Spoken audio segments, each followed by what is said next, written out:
So the thing about kill the Boer,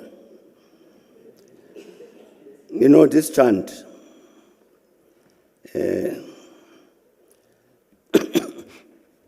this chant was, I think, made most popular by Peter Mokaba. It was there in the movement, but it was not a matter of great. You would hardly ever hear of it. It's Peter who likes this thing.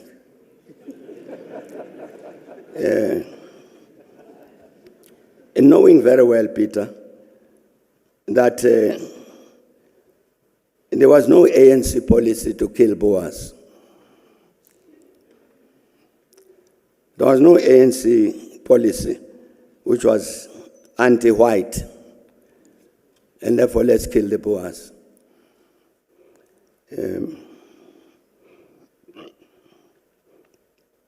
You could understand why Peter would say, kill the Boer, kill the farmer. Then. When I saw Julius the other day on TV saying this thing, I was asking myself why. Why is it necessary? Because it's got a historical context to it. There's a song which the ANC people sing at funerals. Hamba kahle mkhonto.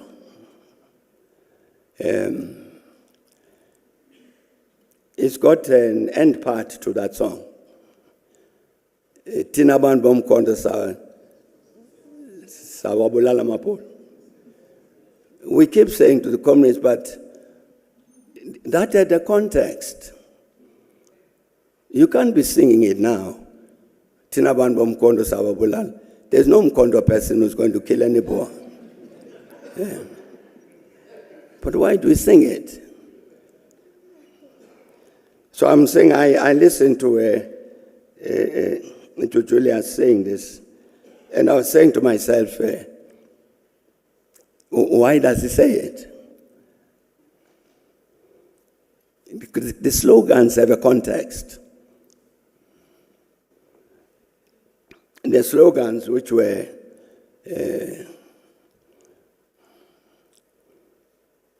people were shouting slogans in 1952. By 1962, they become irrelevant. But they are part of our history.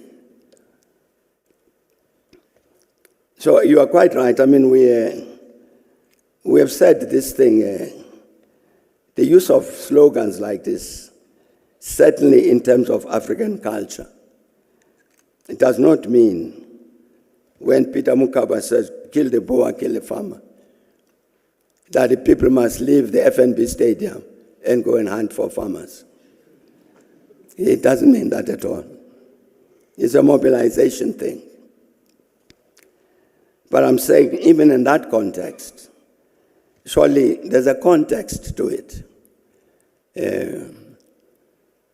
If I started my speech here, when Thabo said I must come and answer, and I came here and said, kill the Boer, you would say, what's wrong with him?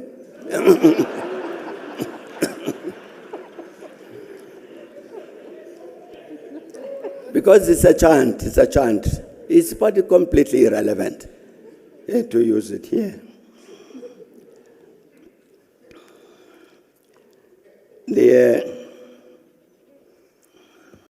Of an attempt to destroy the South African Revenue Service, which means you take away 85% of the revenues of the state. What happens? You can't pay civil servants, you can't pay soldiers, you can't pay supply clinics. The state collapses. Is it called state capture or what? I don't know. But what I know is counter-revolutionary. And that's what is critically important is that we need to defeat this counter-revolution whose purpose has been to defeat the democratic revolution. Whether it's called state capture or not, I don't know. But what I'm saying is that it is counter-revolution to defeat the democratic revolution. And that's the practical reality we're living with. And I think that becomes the practical task of all of us who are patriots, to say we can't allow this democratic thing which so many people died for, we can't allow it to perish because of these negatives that are brought by the counter-revolution. So we've got a combined task to make sure we defeat that counter-revolution. Whether it's called state capture or not, I don't know. But what I know is that it's counter-revolution, which has to be defeated. A strange thing that happens. So the Indians are expecting that their contract will be extended so that they do Unit 2 and Unit 3 and so on. No. ESCOM says to them, we will extend the contract on condition you get a BEE partner. So, what the Indians had done, they had brought something like 50 engineers and technicians from India to do this power station. So, of course, they say to ESCOM, we don't understand what you mean by this black economic empowerment. But for instance, if you have some black engineers to join ours, so maybe that. No, we don't have people like that. And they were training 150. As they were working on that Kusile thing and Mitupi, they were training 150 people. But because they couldn't agree on this BEE thing, they terminated the contract of the Indians. The Indians went home. Kusile is still not finished to this day. I'm saying it's deliberate. It's people who have wanted to produce this electricity crisis in the same way that they wanted to produce a revenue crisis by the destruction of SARS. You look at all of the state institutions. Look at Transnet. Look at what's happened to the police service. Look at the prosecution. All of these things going wrong systematically. Is it an accident? It's not. That is why I'm saying this question that was raised by our colleague from the Northern Cape is important. It was not only people being marginalized after 2007 ANC conference. There's a whole process that takes place in this country which still we don't understand, of a systematic process to ensure that the democratic republic doesn't succeed.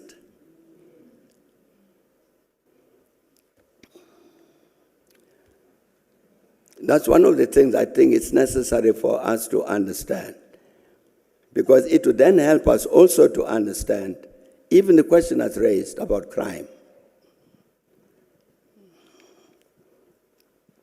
None of these negative things that happen in this period identified by the CEO of the Institute of Race Relations, none of them are accidental. None of them are a result of greed. Sure, there is greed. Sure, there is corruption. But at the base of it all is to make sure that we fail.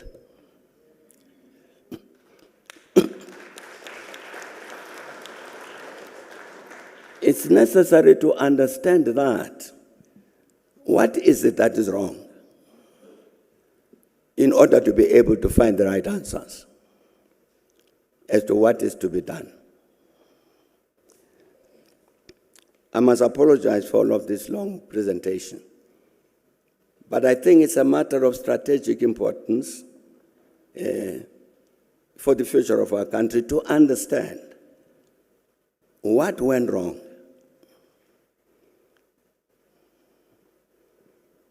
I'm saying because there were deliberate processes put in place by some people to make sure that this democratic republic fails. That's a matter that we need to still discuss even with the ANC. I don't think the ANC understands that reality.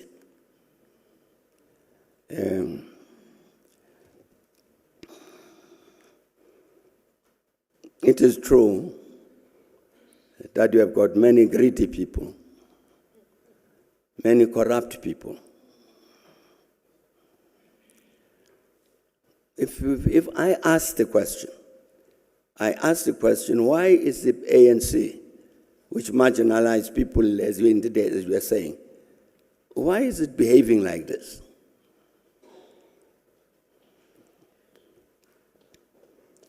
In 1997,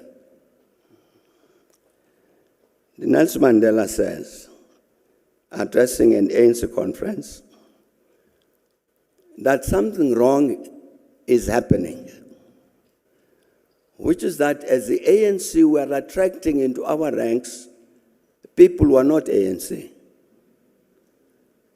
People don't have the values of the ANC. But they can see that to be a member of the ANC is to have a step ladder to government in order to have the possibility to steal. So that's 1997, National Conference. That message has been repeated in all of the national conferences since then. But nothing has ever been done to get rid of these ones who entered into the ANC without carrying the value system.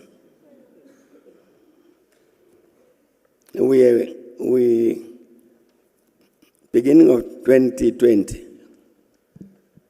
we met 350 leaders of the ANC in Durban. We're talking about the ANC. So I make a presentation about the ANC, what the ANC is, what it stands for, and all that. And later, a young fellow stands up and says, President, I do not know this ANC you are talking about. Because I joined a faction of the ANC. It's a faction recruited me, identified itself as a faction. That's the ANC I know. The ANC I know is an ANC organized in factions. This one you're talking about, I have never heard of it. This was illustrating a point that the ANC had accumulated within its ranks wrong people. Wearing ANC t-shirts, they know how to toy, and to sing and dance and all that. But they are not ANC. So the 2017 conference, national conference of the ANC decided the ANC must renew itself, otherwise it will die. That was in December 2017. Nothing happened in terms of that renewal process, nothing. The last conference in 2022 repeats that message. The ANC must renew itself. Nothing has happened so far. But the ANC must renew itself. I say to the ANC comrades that when you say I must go campaigning next year, to say to people, vote ANC. How am I going to do that? To say, vote ANC, when I know very well that the branch of the ANC in this constituency is led by a criminal.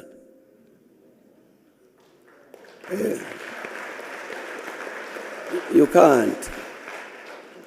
It's not possible to go and say vote ANC for a criminal. The renewal process is important. But now, colleagues, I'm sorry to be talking ANC politics to you. The obvious challenge with regard to that renewal process is that as people talk about this ANC must renew itself because it had accumulated wrong sorts of people who are now doing wrong things, being greedy, corrupt, and all this. I look at myself and I say, it's going to catch me, this process. So what do? I must block it. I must make sure it doesn't happen.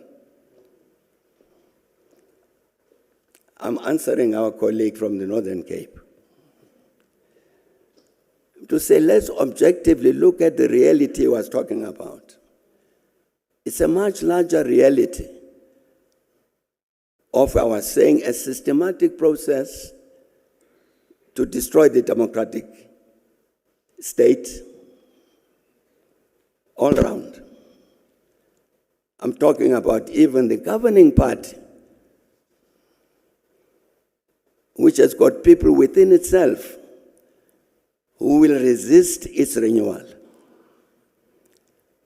and therefore perpetuate this reality that you've got people in the ANC who are greedy, who are thieves, who are corrupt. To perpetuate that, if you don't renovate, you don't renew the ANC, you will perpetuate that. That's the reality we've got to deal with. So the question remains, like on the crime issue, what is to be done? What do we do to defeat these people who systematically want to destroy this democratic state? Who are they?